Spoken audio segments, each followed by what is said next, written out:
بسم اللہ الرحمن الرحیم۔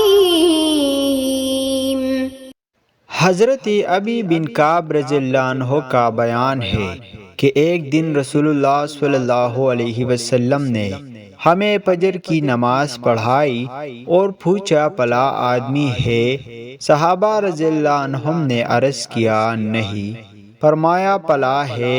انہوں نے عرض کیا نہیں۔ آپ صلی اللہ علیہ وسلم نے فرمایا یہ دو نمازیں فجر عشاء منافقوں کے لیے بہت بھاری ہے، اگر انہیں ان کی فضیلت معلوم ہوتی تو ضرور آتے، اگرچہ کس کس کر آتے۔ پہلی سب فرشتوں کی سب ہوتی ہے، اگر تمہیں اس کی فضیلت کا علم ہوتا تو تم اس پر ٹوٹ ٹوٹ پڑتے۔